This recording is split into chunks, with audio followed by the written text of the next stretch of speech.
કેમ છો મિત્રો? મજામાં ને?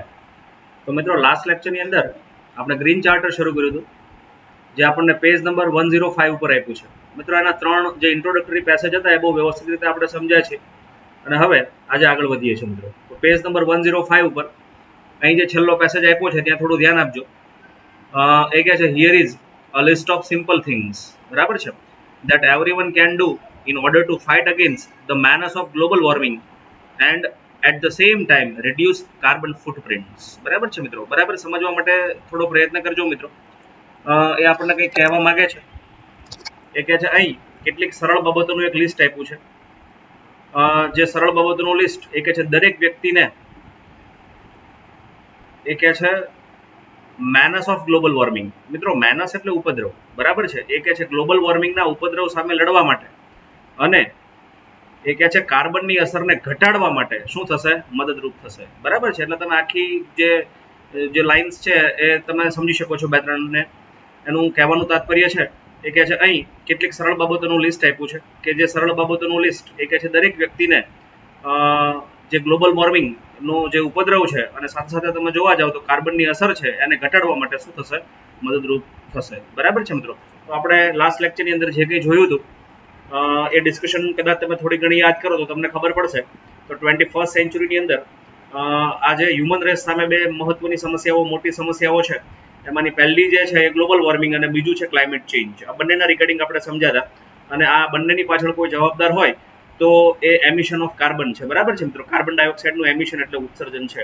એ કેટલી રીતે થાય છે એ બધું આપણે લાસ્ટ ટાઈમ સમજ્યા હતા અને એ બાબત પણ આપણે બહુ વ્યવસ્થિત રીતે જોઈ હતી કે નજીકના ભવિષ્યની અંદર કાર્બનના એમિશનને ઘટાડવા માટેના કોઈ ચાન્સીસ નથી. કેમ? તો કે છે આજની 21st સેન્ચુરીની અંદર એ કહે છે સમગ્ર દુનિયાની જે ઇકોનોમિક એક્ટિવિટી છે એ ફક્ત ને ફક્ત કોની ઉપર આધારિત છે? તો કાર્બન ડાયોક્સાઇડના ઉત્સર્જન ઉપર આધારિત છે, બરાબર છે મિત્રો. તો એ બધું તો શરૂ રાખવું જ પડશે અને તેમ છતાં પણ આપણે કાર્બન ડાયોક્સાઇડનું ઉત્સર્જન કઈ રીતે ઘટાડી શકીએ એ કહે છે એના રિલેટેડ કેટલીક સરળ બાબતો અથવા કેટલાક સરળ મુદ્દાઓ આપ્યા છે અને એ મુદ્દાઓને જો આપણે ધ્યાનમાં લઈશું તો કે છે દરેક વ્યક્તિ કાર્બનનું એમિશન ઘટાડી શકશે, એટલે ગ્લોબલ વોર્મિંગનો જે ઉપદ્રવ છે એ ઘટાડી શકશે અને સાથે સાથે તમે જોવા જાઓ તો કાર્બનની અસરને પણ ઘટાડી શકશે, બરાબર છે. આગળ કહે છે આર એટ નો કોસ્ટ, બરાબર છે. એટલે એ નિઃશુલ્ક છે, બરાબર છે. એટલે અહીં જે આપણને અલગ અલગ પોઈન્ટ્સ આપ્યા છે તમે જોઈ શકો છો. જે 17-18 પોઈન્ટ્સ આપણે હવે પછી ભણવા જઈ રહ્યા છીએ એ 17-18 પોઈન્ટ્સના રિગાર્ડિંગ એ કે છે કેટલાક મુદ્દાઓ એવા છે કે જે એકદમ નિઃશુલ્ક છે. હા મિત્રો, તમે સમજી શકો છો કે એના પાછળ કોઈ ચોક્કસ પ્રકારનો ખર્ચ આપણે કરવાનો નથી કે થોડા ઘણા પ્રયત્નની જરૂર છે, but can help save a lot of money in the medium or long term, બરાબર છે. અત્યારે થોડું ઘણું રોકાણ માંગશે પરંતુ એ કહે છે મધ્યમ કે લાંબા સમયે અથવા તો મધ્યમ કે લાંબા ગાળાના અંતરે એ કહે છે એનાથી એ કહે છે પુષ્કળ પૈસા શું થશે? બચશે. હવે અહીં તમે થોડું ઘણું સમજી શકો છો મિત્રો. પહેલી જે વાત કરીએ આપણને એમાં કહે છે કેટલાક મુદ્દાઓ એવા છે જેમાં એ નિઃશુલ્ક છે, બરાબર છે. તો જનરલી આપણા ઘરે જે લાઇટનું ઓપરેશન અથવા આપણે લાઇટને ઓપરેટ કરતા હોઈએ એમાં થોડું ઘણું ધ્યાન રાખીને જો એને વાપરતા શીખીએ તો એમાં કોઈ ફક્ત એફર્ટની જરૂર છે, એની અંદર કોઈ ચાર્જ લાગવાનો નથી આપણી ઉપર, બરાબર છે. બીજી બાજુ કેટલાક મુદ્દાઓ એમાં છે જેમાં અત્યારે થોડા ઘણા ઇન્વેસ્ટમેન્ટની જરૂર છે. તો હા, આ સોલર એનર્જીના રિગાર્ડિંગ વાત છે. સોલર લેન્ટન છે, ત્યાર પછી તમે જુઓ તો સોલર વોટર હીટર છે, સોલર રૂફટોપ છે. આ બધામાં અત્યારે થોડા ઘણા ઇન્વેસ્ટમેન્ટની જરૂર છે, બરાબર. પરંતુ આ જે ઇન્વેસ્ટમેન્ટ છે એ લાંબા ગાળે તમે જોવા જાઓ તો એ બધું શું થઈ જતું હોય છે? ફ્રી થઈ જતું હોય છે. એ રિગાર્ડિંગ કહે છે. નેક્સ્ટ કહે છે some of these hold out a strong appeal, બરાબર છે, to reason and judgement and are worth adopting as a citizens charter, બરાબર છે મિત્રો. યસ, એડોપ્ટ કરવું એટલે સ્વીકારવું, એક્સેપ્ટ કરવું, બરાબર છે. Citizens charter. મિત્રો આ શબ્દ જે છે એને બરાબર સમજવા માટે પ્રયત્ન કરજો. જેને આપણે કહીશું નાગરિકોનો વિશેષ અધિકાર, બરાબર છે. એ કહે છે આમાંના કેટલાક મુદ્દાઓ એ કહે છે ખૂબ જ તાર્કિક છે, બરાબર છે. કેટલાક મુદ્દાઓ એમાં ડાહપણ ભર્યા છે અને આ જે મુદ્દાઓ છે એને નાગરિકના વિશેષ અધિકાર તરીકે સ્વીકારવાને વર્થ છે, એટલે સ્વીકારવાને કેવા છે? યોગ્ય છે. તો મિત્રો અહીં જે આપણને નેક્સ્ટ પોઈન્ટ હવે જે સમજાવવાનું શરૂ કરશે એ 3 બાબતોમાં એ લોકોએ ડિવાઈડ કર્યું. 3 જે મુદ્દાઓ છે એનો મુખ્ય હેતુ તો એ જ છે કે ગમે તેમ કરીને ગ્લોબલ વોર્મિંગ કંટ્રોલમાં આવવું જોઈએ અને કાર્બન ડાયોક્સાઇડનું અથવા કાર્બનની જે અસર છે શું થવી જોઈએ? રિડ્યુસ થવી જોઈએ, ઘટવી જોઈએ, બરાબર છે. તો એમાંના પહેલા મુદ્દાઓ અમુક એવા છે જે નિઃશુલ્ક છે, એમાંના કેટલાક મુદ્દાઓ એમાં છે જેના માટે અત્યારે થોડાક ઇન્વેસ્ટમેન્ટ અને એફર્ટની જરૂર છે, પરંતુ લાંબા ગાળે એ બધું ફ્રી થઈ જતું હોય છે. અને છેલ્લે આપણને કીધું કે કેટલાક આમાંના જે મુદ્દાઓ છે એ તાર્કિક રીતે ખૂબ જ યોગ્ય છે, સાથે સાથે ઢાપણ ભર્યા પણ છે, I mean to say judgemental છે. અને છેલ્લે તમે જોવા જાઓ અને એમાંના કેટલાક જે મુદ્દાઓ છે જેને આપણે નાગરિકોના વિશેષ અધિકાર એટલે સિટીઝન્સ ચાર્ટર તરીકે શું કરી શકીએ છીએ એને એડોપ્ટ કરી શકીએ છીએ. તો મિત્રો લેસન સહેલું છે, આવ થોડું વ્યવસ્થિત ધ્યાન આપશો એટલે સમજાશે. બરાબર છે. નેક્સ્ટમાં ક્યાં છે, પહેલા મુદ્દામાં શું કરવું જોઈએ જેથી કાર્બનનું એમિશન ઘટે. તો પહેલામાં ક્યાં છે, solar heaters, solar rooftops and solar lanterns should be installed in every household. બરાબર છે, especially in the remote areas. બરાબર છે, સમજી શકો છો તમે. એ કહે છે દરેક ઘરની અંદર સોલર હીટર, સોલર રૂફટોપ અને સોલર લેન્ટન, બરાબર છે, એ દરેક ઘરની અંદર શું કરવું જોઈએ, આપણે લગાવવું જોઈએ. અને ખાસ કરીને કઈ જગ્યાએ, રિમોટ એરિયાઝ એટલે દૂરોગામી વિસ્તારની અંદર. બરાબર છે. સોલર હીટર શું છે આપણે જાણીએ છીએ. સોલર રૂફટોપ્સ એ પણ હવે લગભગ આજે ઘણા બધા ઘરોની અંદર તમે લાગેલું જુઓ છો. ઘણા બધા ઘરોની અંદર ટેરેસ ઉપર તમે જોવા જાઓ તો પેનલ લગાડેલી હોય છે. બરાબર છે, સોલર એનર્જી માટેની. એને સોલર રૂફટોપ કહેવામાં આવે છે. સોલર લેન્ટન્સ આ પણ તમે જુઓ તો ઘણી બધી સોસાયટીઓની સ્ટ્રીટ લાઇટ જે છે એ સોલર સ્ટ્રીટ લાઇટ હોય છે. ઇવન ગામડે પણ ઘણી જગ્યાએ લગાડવામાં આવે છે. બરાબર, તો મૂળ આ સોલર એનર્જી ઉપર એમ્ફોસાઇઝ કરે છે. મિત્રો સોલર એનર્જી છે એ ગ્રીન એનર્જી છે, કારણ કે એની અંદર કોઈ પણ જેને કહેવાય કાર્બન યુક્ત વાયુ ધરાવનાર અથવા તો કાર્બન યુક્ત કણો ધરાવનારો કોઈ પણ વાયુ એમાંથી ઉત્પન્ન થતો નથી. બરાબર છે, એટલે મેક્સિમમ ગ્રીન એનર્જી વાપરવા ઉપર એને શું મૂક્યો છે, ભાર મૂક્યો છે. અને ખાસ કરીને દૂરોગામી અંતરિયાળ વિસ્તારો જે છે, દાખલા તરીકે તમે જુઓ તો ગુજરાતની અંદર ડાંગ છે, આહવા છે, અથવા આ બાજુ તમે જોવા જાઓ તો વડોદરાની ઉપર આઈ મીન ટુ સે મધ્યપ્રદેશની જે બોર્ડર આવે છે એ બધા વિસ્તારો છે, એ બધા અંતરિયાળ વિસ્તારો છે. એમ ભારત તમે જુઓ તો ભારત દેશની અંદર ઘણા બધા વિસ્તારો એવા છે જ્યાં ઇઝીલી ઇલેક્ટ્રિસિટી પહોંચાડી શકાતી નથી. તો કે છે આવા બધા વિસ્તારોની અંદર ખાસ શું લાગેલું હોવું જોઈએ, આ બધી બાબતો લગાડેલી હોવી જોઈએ. બરાબર છે મિત્રો, કારણ કે અત્યારે આપણે જે ઇલેક્ટ્રિસિટી વાપરીએ છીએ એ ઇલેક્ટ્રિસિટી નું ઉત્પાદન કોલસામાંથી જ થાય છે. ભારતની અંદર મોટા ભાગના જે વીજ મથકો છે એ કોલસા આધારિત છે. હવે જ્યાં પણ તમે જોવા જાઓ કે કોલસાનું દહન થશે, ત્યાં કાર્બન ડાયોક્સાઇડનું એમિશન થશે. એટલે એ બધાને રિપ્લેસ કરીને આ બધી બાબતો શું કરવી જોઈએ, આપણે વાપરતા શીખવું જોઈએ. અને આપણે તો લકી છે બીજા બધા દેશો કરતાં ભારતની અંદર તમે જુઓ તો 365 દિવસમાંથી 300 દિવસ ઓછામાં ઓછો વ્યવસ્થિત સૂર્યપ્રકાશ આપણને શું થતો હોય છે, મળી જતો હોય છે. તો આ તમે જુઓ તો થોડા ઘણા ઇન્વેસ્ટમેન્ટની વાત છે, પણ આ ઇન્વેસ્ટમેન્ટ લાંબા ગાળે શું થતું હોય છે, આપણને પાછું મળી જતું હોય છે. બરાબર છે, તો આ પહેલો મુદ્દો હતો, યાદ રાખજો ધીમે ધીમે. નેક્સ્ટમાં ક્યાં છે, અવેરનેસ કેમ્પેન મે બી ઇનિશિયેટેડ ફોર યુઝિંગ સોલર લેન્ટન્સ. બરાબર, એની એ વાત જ કરી છે. એ કહે છે જાગૃતતા અભિયાનની શરૂઆત કરવી જોઈએ. શેના માટે, ફોર યુઝિંગ સોલર લેન્ટન્સ. બરાબર છે, તો સોલરથી ચાલતી જે લાઇટો છે એના વપરાશ માટે જાગૃતતા અભિયાનની શું કરવી જોઈએ, શરૂઆત કરવી જોઈએ. મિત્રો તમે થોડું વિચારો, આપણે સુરત સિટીમાં રહીએ છીએ તો અહીં સ્ટ્રીટ લાઇટ 10 કલાક 12 કલાક આપણે શરૂ હોય છે. તમે જુઓ મોટા મોટા હાઈવેની બંને બાજુ સ્ટ્રીટ લાઇટ્સ હોય છે. તો મિત્રો આ બધું બિલ તમે જુઓ તો કોર્પોરેશન ચૂકવતી હોય છે, પણ કોર્પોરેશન એના ખિસ્સામાંથી આપતી નથી. ફાઇનલી એ બોજ આપણા ખિસ્સા ઉપર જ આવે છે. પરંતુ જો આખા રસ્તાઓની બંને બાજુ આ રીતે સોલર લેન્ટન્સ, સોલરથી ચાલતી જે લાઇટો છે લગાવી દેવામાં આવે તો મોટું ભાગનું જે વીજળીનું ભારણ છે એ શું થતું હોય છે, ઘટી જતું હોય છે. એટલે અહીં એના ઉપર ભાર મૂક્યો છે. નેક્સ્ટમાં ક્યાં છે, એનજીઓઝ જેને આપણે કહીશું નોન ગવર્મેન્ટ ઓર્ગેનાઇઝેશન્સ. બરાબર છે મિત્રો, can play a vital role. મિત્રો વાઇટલ ઇટ મીન્સ ઇમ્પોર્ટન્ટ, અગત્યનો. બરાબર છે, ઇન ધીસ રિગાર્ડ એ કહે છે અલગ અલગ પ્રકારની જે એનજીઓ છે, સંસ્થાઓ છે, એ કહે છે આ બાબતની અંદર એ કહે છે ખૂબ જ અગત્યનો ભાગ ભજવી શકે છે. એટલે લોકોની અંદર સોલર લેન્ટન વાપરવા માટે એ લોકોને જાગૃત બનાવી શકે છે. નેક્સ્ટમાં કહે છે millions of house hold are still lacking basic facility of electricity. બરાબર છે મિત્રો, એ કહે છે લાખો ઘરોની અંદર આજે પણ એ કહે છે પાયાની જરૂરિયાત એવી જે લાઇટ છે, ઇલેક્ટ્રિસિટી છે, એની ત્યાં ઉણપ છે. અથવા ઘણા ઘરોની અંદર આજે પણ ઇલેક્ટ્રિસિટી નથી. એ કહે છે this will prove to be boon for them. મિત્રો બુન એટલે આશીર્વાદ સમાન હોવું, અને એ કહે છે આ બાબત જે છે એ આવા ઘરો માટે શું સાબિત થઈ શકે છે, એમ છે આશીર્વાદ સમાન સાબિત થઈ શકે તેમ છે. એટલે મિત્રો તમે જોઈ શકો છો તો જે સેકન્ડ પોઈન્ટ આપણી પાસે હતો એ સેકન્ડ પોઈન્ટ આપણને એક જ બાબત તરફ એ સમજાવે છે કે દરેક ઘરની અંદર અથવા જાહેર રસ્તાઓ ઉપર સોલર લેન્ટનનો આપણે શું કરવો જોઈએ, ઉપયોગ કરવો જોઈએ. બરાબર છે. ત્રીજો પોઈન્ટ જોઈએ. યસ, થોડું વ્યવસ્થિત સમજજો. એ કહે છે print out should be taken from the printer only when it is absolutely inevitable. મિત્રો ઇનએવિટેબલ એટલે જેને કહેવાય નેસેસરી, એનું એન્ટોનિમસ મેં આપ્યું, એટલે આઈ મીન ટુ સે અનિવાર્ય. બરાબર છે. એ કહે છે print out should be taken from the printer only when it is absolutely inevitable. જ્યારે ચાલે તેવું ન હોય ત્યારે જ એ કહે છે પ્રિન્ટરમાંથી આપણે પ્રિન્ટ આઉટ જે ઓપ્શન છે એને શું કરવો જોઈએ? સિલેક્ટ કરવો જોઈએ. એટલે કહેવાનું તાત્પર્ય એવું છે, બહુ જરૂરી હોય તો જ આપણે પ્રિન્ટરમાંથી શું કાઢવી જોઈએ? પ્રિન્ટ કાઢવી જોઈએ. એ એકચ્યુઅલી આખું શું સમજાવવા માંગે છે એ વન બાય વન આપણે ચેક કરીએ. યસ, એ કહે છે complete editing should be done, એ કહે છે forehand and then only the print option should be exercise. બરાબર છે. એ કહે છે yes, complete editing should be done beforehand. બરાબર છે. And then only the print option should be exercise. To exercise એટલે અમલમાં મૂકવું. એ કહે છે સંપૂર્ણ પ્રકારનું જે એડિટિંગ છે જે તે લેપટોપ અથવા કમ્પ્યુટરના ડેસ્કટોપમાં જ આપણે પતાવી દેવું જોઈએ. And then we should exercise print option, અને પછી જ આપણે પ્રિન્ટ ઓપ્શનને શું કરવો જોઈએ? અમલમાં મૂકવો જોઈએ. નેક્સ્ટમાં જુઓ, એ કહે છે રીડિંગ વર્ક એટલે I mean to say proofing work could be performed on PC monitor or laptop monitor. બરાબર છે મિત્રો.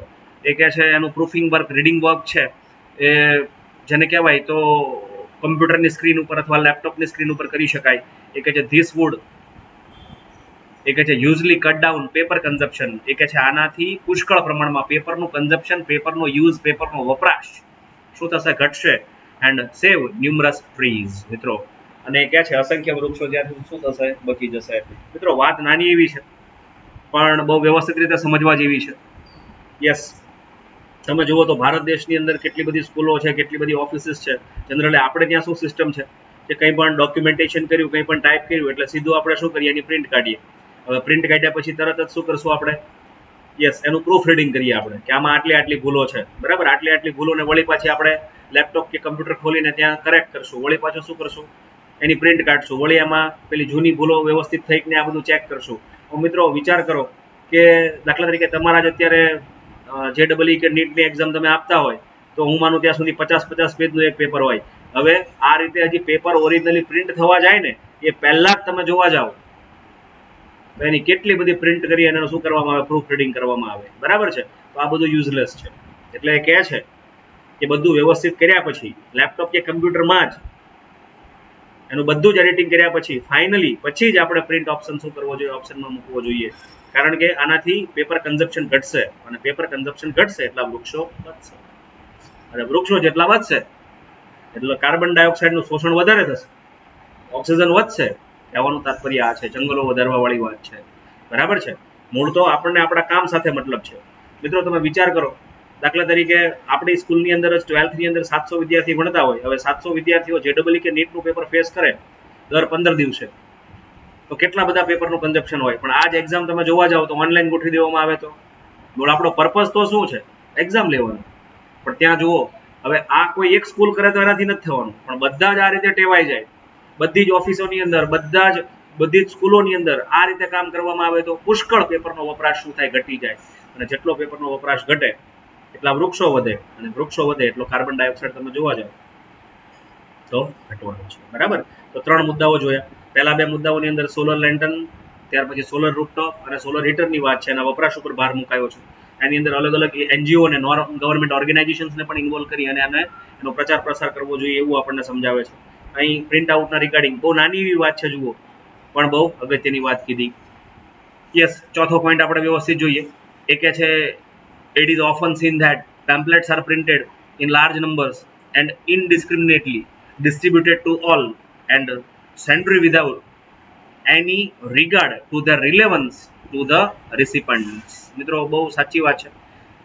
એ કહે છે it is often seen that, એ કહે છે ઘણીવાર એવું જોવામાં આવે છે કે pamphlets are printed in large numbers. એ કહે છે પુષ્કળ પ્રમાણની અંદર અલગ અલગ પ્રકારના પેમ્પલેટ્સ શું કરવામાં આવે છે? છાપવામાં આવે છે. એન્ડ ઇનડિસ્ક્રિમિનેટલી એટલે જેને કહેવાય વિચાર્યા વગર, આડેધડ. એ કહે છે આ પેમ્પલેટ્સ ડિસ્ટ્રીબ્યુટ કરવામાં આવે છે. કોને ડિસ્ટ્રીબ્યુટ કરવામાં આવે છે? બધાને. બરાબર છે. And sundry without any regard to the relevance to the recipients. અને એ પેમ્પલેટ જેને આપણે પહોંચાડીએ છીએ એ પેમ્પલેટ એને લાગુ પડે છે કે નહીં, એ પેમ્પલેટ એને કામનું છે કે નહીં, એ વિચાર્યા વગર આડેધડ શું કરવામાં આવે છે, એને જેને કહેવાય છે વહેંચવામાં આવે છે.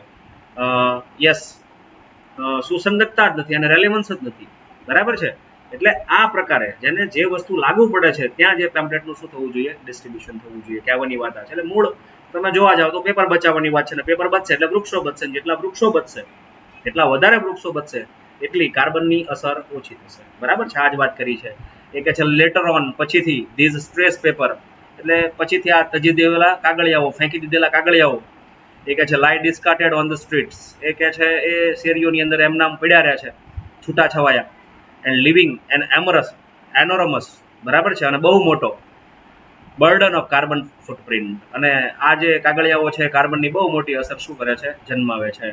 નેક્સ્ટમાં કહે છે printing of pamphlet should be regulated. મિત્રો રેગ્યુલેટ કરવું એટલે નિયંત્રિત કરવું. એ કહે છે પેમ્પલેટનું જે પ્રિન્ટિંગ છે એ નિયંત્રિત કરવું જોઈએ, થવું જોઈએ. એન્ડ ડિસેમિનેટેડ, મિત્રો ડિસેમિનેટ કરવું એટલે સ્પ્રેડ કરવું, વહેંચવું. એ કહે છે to the concern individuals only, બરાબર છે મિત્રો. અને જે પેમ્પલેટ જે છે એ ફક્ત લાગતી વળગતી વ્યક્તિઓને જ શું કરવા જોઈએ, વહેંચવા જોઈએ. તો પેમ્પલેટના રિગાર્ડિંગ પણ આપણને બહુ મજાની સરસ સમજ આપી છે, બરાબર છે. આ સમજી શકાય છે. આ ચોથો મુદ્દો હતો. પાંચમા મુદ્દાની અંદર આપણે એન્ટર થઈએ. નેક્સ્ટમાં કહે છે, હા બહુ અગત્યનો મુદ્દો છે. એ કહે છે present air conditioners carry a lot of carbon footprint, બરાબર છે. Instead of conventional air conditioners, latest power saving air conditioner should be use, બરાબર છે મિત્રો. બરાબર સમજો.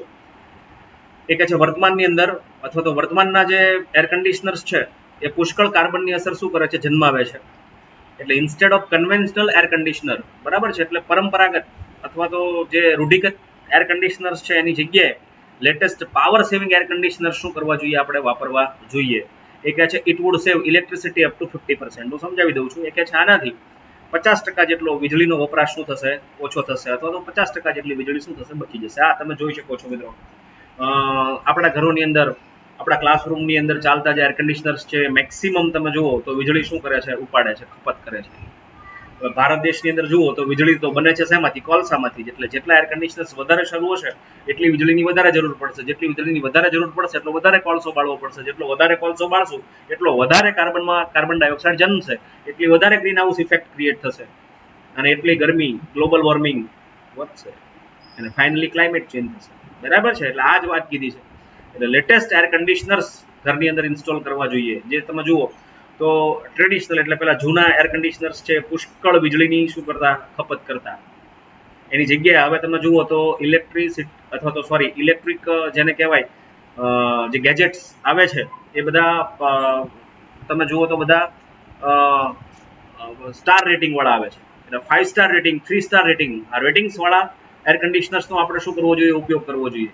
કેમ તો કે છે આ બધા અત્યારે આપણને મોંઘા લાગે, પરંતુ એનાથી વીજળીની પુષ્કળ બચત થતી હોય છે, લાઇટ બિલ ઓછું આવતું હોય છે. એટલે લેટેસ્ટ પાવર રેટિંગ વાળા એર કન્ડિશનર્સનો આપણે ઉપયોગ કરવો જોઈએ. નેક્સ્ટમાં ક્યાં છે, don't leave appliances on standby mode, use the on off button અથવા use the on off function in the machine itself. આ પણ સમજી શકાય તેવું છે.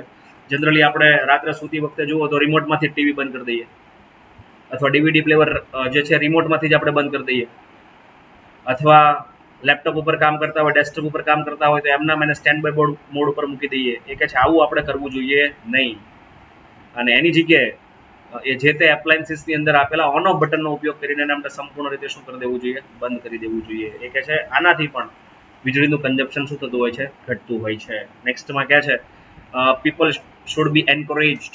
એ કે છે લોકોને પ્રોત્સાહિત કરવા જોઈએ to use battery driven scooters which involve zero emission. મિત્રો બહુ સરસ વાત કરેલી છે. એ કહે છે લોકોને બેટરીથી ચાલતા જે વ્હીકલ્સ, વાહનો છે એ વાપરવા માટે, સ્કૂટર્સ વાપરવા માટે શું કરવા જોઈએ, પ્રોત્સાહિત કરવા જોઈએ. એ કહે છે કે જેની અંદર કાર્બનનું એમિશન ઝીરો છે, બરાબર છે. આ થોડું સમજવા જેવું છે. મને બહુ એટલું બધું પ્રેક્ટિકલી નથી લાગતું, કારણ કે મૂળ તો બેટરી ઓપરેટેડ વ્હીકલ ચાર્જ તો ક્યાં કરવાનું, ઘરે જ. અને બેટરી ઓપરેટેડ વ્હીકલ આપણે ઘરે ચાર્જ કરીએ તો ઇલેક્ટ્રિસિટી જે આવવાની છે એ તો મૂળ કોલસામાંથી બનેલી જ આવવાની છે. પણ છતાંય કંઈક પોઝિટિવ છે પછી તો પેટ્રોલ નાખીને પેટ્રોલનું દહન કરો તો કાર્બન ડાયોક્સાઇડ ઉત્પન્ન થવાનો છે. આ વેહિકલમાંથી નહીં થાય, પણ પાવર હાઉસમાં તો એટલો થઈ જ જવાનો છે. બરાબર છે, પણ છતાંય પોઝિટિવ છે એટલે we should consider this fact. એટલે પોઈન્ટ નંબર 7 એ કહે છે લોકોને બેટરી ડ્રીવન સ્કૂટર્સ આજે માર્કેટની અંદર અવેલેબલ છે, ધીરે ધીરે લોકો આના તરફ વળ્યા છે. પણ હા, ઘરે રૂફટોપ નાખેલું હોય, સોલર રૂફટોપ ઘણા બધા ઘરોમાં હોય છે મિત્રો, અને ઘરની અંદર એટલો વપરાશ ન હોય, એ વીજળી ત્યાં પડી રહેતી હોય ને એ વીજળી તમે સ્કૂટરને ચાર્જ કરવામાં વાપરો તો એ પાછી ગ્રીન એનર્જી છે, એટલે એ રીતે પોઝિટિવ ખરું. નેક્સ્ટમાં કહે છે technical advancement are needed for sure to augment એટલે ઇન્ક્રીઝ કરવું, વધારવું. એ કહે છે enlarge by adding to their present single run which is around 70 kilometre at present. બરાબર છે મિત્રો, કદાચ આ ટેકનોલોજીનો ડ્રોબેક છે, એની અંદર ટેકનિકલ એડવાન્સમેન્ટની વાત કરે છે. એ કહે છે અત્યારે એકવાર બેટરી ચાર્જ કર્યા પછી એ લગભગ 70 કિલોમીટર આજુબાજુ ચાલે છે પેલું બેટરી ઓપરેટેડ વ્હીકલ. બરાબર છે, પરંતુ એની અંદર ટેકનિકલ એડવાન્સમેન્ટ કરીને લાવીને એ કહે છે એમાં એ વધારો કરવાની જરૂર છે. નેક્સ્ટમાં કહે છે such vehicles should be given government subsidy. એ કહે છે આવા બેટરીથી ચાલતા જે વાહનો છે એને શું આપવી જોઈએ? ગવર્મેન્ટે સબસિડી આપવી જોઈએ. એ કહે છે also because the carbon footprint is negligible. મિત્રો યાદ રાખજો ખાસ, ઇનસિગ્નિફિકન્ટ, સ્મોલ, જેને આપણે કહીએ છીએ તુચ્છ, નગણ્ય. કારણ કે આ પ્રકારના વાહનોની અંદર કાર્બન ની જે અસર છે અથવા કાર્બનનું જે ઉત્સર્જન છે નગણ્ય અથવા તો બહુ જ ઓછું છે. બરાબર છે, એટલે આ પ્રકારના વાહનોમાં સરકારે શું આપવી જોઈએ? ગવર્મેન્ટ સબસિડી પણ આપવી જોઈએ. બરાબર છે, એટલે મિત્રો જે પોઈન્ટ નંબર 7 છે ફક્ત ને ફક્ત બેટરી ઓપરેટેડ વ્હીકલ્સ ને વાપરવા ઉપર શું મુકાયો છે? ભાર મુકાયો છે મિત્રો. યસ, તમે જુઓ છો તો ફોરેન કન્ટ્રીઝની અંદર ઘણી બધી કંપનીઓ I mean to say battery operated cars પણ બનાવે છે. ટેસ્લા, તમે સાંભળ્યું છે નામ. ઇવન ઇન્ડિયાની અંદર ટાટા એ પણ 1-2 મોડલ લોન્ચ કર્યા છે. એટલે આ બધું ધીમે ધીમે હવે ફ્યુચર છે, મારું કહેવાનું એ છે. યસ, ગવર્મેન્ટ સબસિડી એટલે લોન નથી મિત્રો, પણ દાખલા તરીકે 30,000નું મોપેડ આવતું હોય બેટરી ઓપરેટેડ, તો 20,000 તમારે ચૂકવવાના, 10,000 ગવર્મેન્ટ ચૂકવે. એ 10,000 પાછા ગવર્મેન્ટને તમારે રીપે નથી કરવાના, એને સબસિડી કહેવાય. એટલે લોકો એ વાપરવા માટે પ્રેરાય. બરાબર છે, એટલે ગવર્મેન્ટે આ પ્રકારના વાહનોમાં સબસિડી આપવી જોઈએ, કારણ કે એની અંદર આ પ્રકારના વાહનોની અંદર એ કહે છે કાર્બનનું ઉત્સર્જન એ લગભગ કેવું છે? નગણ્ય છે. બરાબર છે મિત્રો, તો આ 7મો મુદ્દો પણ તમે બહુ વ્યવસ્થિત રીતે સમજી શકો છો મિત્રો. યસ, આગળ વધીએ. નેક્સ્ટમાં શું કહે છે? બરાબર, સ્વિચ ને ઓફ કરવામાં ઘરે એ પોતાનું ટેલેન્ટ બતાવે છે. બરાબર છે મિત્રો, કારણ કે ઘણીવાર સાહેબ ઓફિસે પહોંચે પહેલા એમની કેબિનનું એસી શરૂ કરી દેવામાં આવે. સાહેબ કલાક પછી આવે તો કલાક સુધી ઠંડુ થઈ જાય ને, એટલે કારણ કે એવું વિચારે કે ફાઇનલી આપણે ક્યાં ભરવાના છે? મૂળ તો સરકાર ભરે છે ને, પણ મૂળ તો એ જાય છે કોના? આપણા જ ખિસ્સામાંથી. બંને જગ્યાએ, ઘર અને ઓફિસમાં, એ કહે છે આપણી જે ઇલેક્ટ્રિસિટી વપરાશની જે ટેવ છે એને આપણે શું કરવી જોઈએ? રીઓરિયન્ટ કરવી જોઈએ, ચેન્જ કરવી જોઈએ, બદલવી જોઈએ. ફોર ઇન્સ્ટન્સ, એ કહે છે ઉદાહરણ તરીકે, એ કહે છે we should switch off fan, cooler or AC. એ કહે છે whenever not required or not in use. બરાબર છે મિત્રો, સમજી શકો છો. એ કહે છે દાખલા તરીકે, એ કહે છે આપણે આપણા ઘરની અંદર ફેન છે, કુલર છે, એસી છે, એ જ્યારે જરૂર ન હોય ત્યારે આપણે એને શું, અથવા તો એ ઉપયોગમાં ન હોય ત્યારે આપણે એને શું કરી દેવા જોઈએ? સ્વિચ ઓફ કરી દેવા જોઈએ. એની જે સ્વિચ છે શું કરી દેવી જોઈએ? બંધ કરી દેવી જોઈએ. એ કહે છે generally people are careless at offices. અમે તમને વાત કરી. એ કહે છે મોટા ભાગે લોકો જે છે એ ઓફિસોની અંદર વીજળીના વપરાશ અંગે કેવા હોય છે? કેરલેસ હોય છે. યસ, એ કહે છે lights can be seen on even and unwarranted places or hours. અને આવી સરકારી ઓફિસોની અંદર અનવોરંટેડ એટલે બિનજરૂરી જગ્યાઓએ, બિનજરૂરી સમયે, એ કહે છે લાઇટ્સ કેન બી સીન. આપણે વીજળી ને અથવા તો લાઇટોને શું કરી શકીએ છીએ? જોઈ શકીએ છીએ. બહુ સાચી વાત છે મિત્રો. દાખલા તરીકે આપણે બધા સુરતમાં રહીએ છીએ. હવે તમે પેલું પ્લેનવાળા સર્કલથી આગળ જાઓ એટલે સુરત જિલ્લા સેવા સદન છે આપણું. બરાબર છે, અથવા આ બાજુ નાનપુરાની અંદર તમે જોવા જાઓ તો બહુમાળી ભવનની ઓફિસો આવેલી છે.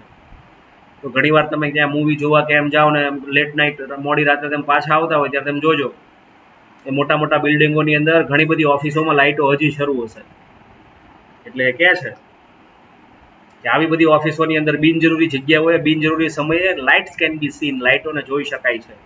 હવે શું એ મોડી રાત્રે અહીંયા કામ કરતા હશે? ના. હવે દિવસે કામ ન કરી રાતે કરતા છે? ન જ કરતા હોય. પણ એ કેવું હોય, સાહેબ પહેલા જતા રહ્યા હોય, પ્યુન તરત જતો રહ્યો, લાઇટો એમ નામ શરૂ હોય. બરાબર છે. એટલે એ કહે છે આવો યસ, આની અંદર કોઈ આ નિઃશુલ્ક છે આ મુદ્દો જુઓ તો આમાં થોડુંક ધ્યાન જ આપવાનું છે આપણે. એટલે ત્યાં પણ વ્યવસ્થિત રીતે લાઇટો વપરાવી જોઈએ. યસ, એ કહે છે houses and offices should be constructed two receive natural sunlight. બરાબર છે. ઓબિએટિંગ, મિત્રો ઓબિએટ કરવું એટલે અવોઇડ કરવું, ટાળવું, દૂર કરવું. Use of lamps in the day time. બહુ સરસ વાત કરી છે મિત્રો. એ કહે છે આપણે આપણા ઘરો અને આપણી ઓફિસોનું બાંધકામ જ એ રીતે કરવું જોઈએ કે આપણને કુદરતી સૂર્યપ્રકાશ 12 કલાક મળી જાય. અને આપણે દિવસ દરમિયાન જે લાઇટો છે એનો ઉપયોગ શું કરવો જોઈએ? ટાળવો જોઈએ. બરાબર છે મિત્રો.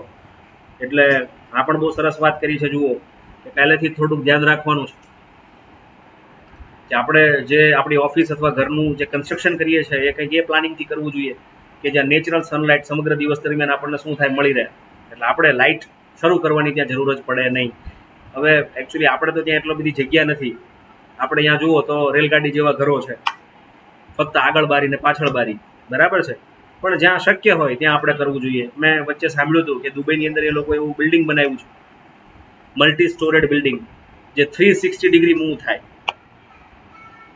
આખા દિવસે તમારી જે ઓફિસ એક કોર્નરમાં હોય તેનું લોકેશન ધીમે ધીમે જુઓ તો શું થયા રાખે? બદલાયા રાખે. એટલે આવા બધા દેશો જુઓ તો અલગ અલગ પ્રકારની ટેકનોલોજી લઈ આવ્યા છે. બરાબર છે. એટલીસ્ટ આપણે ત્યાં સુધી ન પહોંચે તો કાંઈ નહીં, પણ વ્યવસ્થિત રીતે સનલાઇટ આવે એ પ્રકારે બાંધકામ કરવું જોઈએ. અને એમ કરશું એટલે દિવસ દરમિયાન આપણે જે કૃત્રિમ લાઇટ છે એનો આપણે ઉપયોગ કરવો પડશે નહીં. નેક્સ્ટમાં કહે છે reduce number of kilometers by walking, cycling, carpooling and using public transport. બરાબર છે. એ કહે છે દિવસ દરમિયાન મુસાફરી કરવાના જે કિલોમીટર છે એ આપણે ચાલીને, સાયકલિંગ કરીને, કારપોલિંગ સમજાવું છું, અથવા તો પબ્લિક ટ્રાન્સપોર્ટનો ઉપયોગ કરીને રિડ્યુસ કરવા જોઈએ. શું કરવા જોઈએ? ઘટાડવા જોઈએ. બહુ સરસ વાત કરી છે મિત્રો. હવે કારપોલિંગ શું છે વ્યવસ્થિત રીતે આપણે સમજીએ તો ખબર પડે. દાખલા તરીકે કોઈ એક જ ઓફિસની અંદર કોઈ એક જ સોસાયટીમાંથી 4 કર્મચારીઓ કામ કરતા હોય તો એ 4 કર્મચારીઓ પોતાની અલગ અલગ કાર લઈને જાય. એની કરતાં બેટર છે કે એક મહિનો એક વ્યક્તિ કાર લે, એક જ કારમાં 4 જતા રહે, બીજા મહિને બીજાનો વારો, ત્રીજાનો વારો. સમજાય છે મિત્રો? તો આને કાર પોલિંગ કહેવાય. અને પબ્લિક ટ્રાન્સપોર્ટ એટલે સમજી શકો છો આપણું BRTS છે અથવા જે મ્યુનિસિપલ કોર્પોરેશનની બસીસ છે એ પબ્લિક ટ્રાન્સપોર્ટ છે. આનો ઉપયોગ કરીને આપણે દિવસ દરમિયાન જે મુસાફરી કરવાના જે કિલોમીટર્સ છે આપણે શું કરવા જોઈએ? રિડ્યુસ કરવા જોઈએ. બરાબર છે મિત્રો. નેક્સ્ટમાં ક્યાં છે? યસ, એ કહે છે use of bicycle should be made popular. સરસ વાત કરી છે. એ કહે છે લોકોની વચ્ચે સાયકલની વપરાશ માટે અથવા તો સાયકલની વપરાશને શું બનાવવી જોઈએ? આપણે પોપ્યુલર એટલે કે લોકપ્રિય બનાવવી જોઈએ. બરાબર છે. નેક્સ્ટમાં કહે છે we should observe cycle day once in a month. એ કહે છે આપણે મહિનામાં એક દિવસ સાયકલ દિવસ શું કરવો જોઈએ? પાળવો જોઈએ. And on that day cycle riding alone should be allowed barring emergencies. બરાબર છે મિત્રો. અને તે દિવસે એ કહે છે ફક્ત ને ફક્ત આપાત અથવા ઇમરજન્સી સિવાય એ કહે છે ફક્ત ને ફક્ત સાયકલને જ શું મળવી જોઈએ? પરમિશન મળવી જોઈએ. તો આ થઈ શકે કે બહુ અઘરું નથી. એટલે અહીં 10મા પોઈન્ટની અંદર તમે જોવા જાઓ તો હેલ્થ પણ સારી રહેશે. અને ત્યાં જોવા જાઓ તો અલગ અલગ પ્રકારના જેને કહેવાય તો પેટ્રોલ ડીઝલનો ઉપયોગ પણ શું થશે? ઘટશે. એટલે કે છે use of bicycle should be made popular. સાયકલનો ઉપયોગ લોકપ્રિય બનાવવો જોઈએ. એ કહે છે મહિનામાં એક દિવસ એ કહે છે we should observe cycle day. બરાબર છે. આપણે સાયકલ દિવસ પાળવો જોઈએ. અને તે દિવસે કોઈને ઇમરજન્સી હોય તો એ પોતાના વ્હીકલનો ઉપયોગ કરી શકે. બરાબર છે. બાકી ફક્ત સાયકલને જ ત્યાં શું મળવી જોઈએ? પરમિશન મળવી જોઈએ. એટલે સાયકલ લઈને જ વ્યક્તિ બહાર નીકળી શકે. પણ મેડિકલ ઇમરજન્સી એવું કંઈ હોય તો આપણે ફક્ત સાયકલનો ઉપયોગ જ કરાવવો જોઈએ. મિત્રો તમે જુઓ તો દિલ્હીની અંદર જ્યારે બહુ જ પોલ્યુશન થાય ત્યારે એ લોકો ઓડ ઇવન ફોર્મ્યુલા ઇમ્પ્લાય કરે છે. એક દિવસ એકી નંબર પ્લેટ વાળા વાહનો જ બહાર નીકળે, બીજા દિવસે બેકી નંબર પ્લેટ વાળા, એટલે ઓડ ઇવન ફોર્મ્યુલા, એટલે 50% કન્ઝપ્શન પેટ્રોલ ડીઝલનું શું થતું હોય છે, ઘટી જતું હોય છે. એટલે આ એ જ વાત આપણને કરી છે. એ કહે છે people use to go for their daily chores on cycle in old times. મિત્રો ડેઇલી ચોરસ એટલે ઘરનું પરચુરણ કામ. એ કહે છે જૂના સમયની અંદર લોકો પોતાના દૈનિક પરચુરણ કામ માટે શાનો ઉપયોગ કરતા, સાયકલનો ઉપયોગ કરતા જ. એ કહે છે why can't we do the same today. એ કહે છે આજે આપણે શા માટે આ ન કરી શકીએ. સાચું છે, આપણા ઘરની આજુબાજુ સ્ટેશનરીનું કામ હોય, કરિયાણાનું કામ હોય, દૂધ લેવા જવું હોય તો આજે આપણે તરત જ વ્હીકલ કાઢીએ, એક્ટિવા કાઢીએ, એક્સેસ કાઢીએ. એ ખોટું છે. એ કહે છે આપણે આજુબાજુ જ્યાં પહોંચી શકાય છે ત્યાં સાયકલ લઈને આપણે શું કરવું જોઈએ, જવું જોઈએ. બરાબર છે મિત્રો, એ ખોટી ટેવ છે આપણી. એટલે જૂના સમયમાં લોકો સાયકલ વાપરતા જ, તો આજના સમયની અંદર આપણે શા માટે ન વાપરી શકીએ. એ કહે છે ઇન રિક્રિએશનલ ટ્રીપ્સ, લટાર મારવા વાળી વાત છે. એ કહે છે we can opt for bicycle instead of car or motor bike. બરાબર છે, યસ, ઓપ્ટ ફોર એટલે સિલેક્ટ. એ કહે છે લટાર મારવા જઈએ, બહાર ચક્કર લગાવવા જઈએ, તો કહે છે we can opt for bicycle, આપણે સાયકલને પસંદ કરવી જોઈએ. શેની જગ્યાએ, કાર કે મોટરસાયકલની જગ્યાએ. બહુ સાચી વાત છે મિત્રો. ઘણીવાર આપણે જમીને થોડુંક ટહેલવા માટે જતા હોઈએ તો એ વખતે સાયકલ લઈને જવું જોઈએ, નહીં કે કાર અથવા બાઇક લઈને. મેં તો ઘણા એવા વ્યક્તિઓને આપણા સુરતમાં જોયા છે જે મોર્નિંગ વોક કે ઇવનિંગ વોક માટે જતા હોય તો ઘરથી ગાર્ડન સુધી જુઓ તો પોતાની કાર લઈને જાય, ત્યાં કાર પાર્ક કરીને પછી વોકિંગ કરીને કાર લઈને પાછા આવે. એ કરતાં બેટર છે ઘરેથી જ રિક્રિએશનલ ટ્રીપ માટે આપણે જવું જોઈએ, લટાર મારવા જવું જોઈએ. તો મિત્રો અહીં સુધી રાખીએ છીએ, નેક્સ્ટ ટાઈમ લેસન પૂરું કરી દઈશું. તો આ બધા જ મુદ્દાઓ સહેલા છે, સમજી શકાય તેવા છે, મગજમાં રાખજો. અને અલગ અલગ રીતે યુનિટ નંબર 10th આધારિત કઈ કઈ બાબતો તમને ત્યાં આપણી રેફરન્સ બુક માર્વેલમાં આપી છે, થોડું સોલ્વ કરજો. બરાબર છે મિત્રો. Thank you. Stay home, stay safe.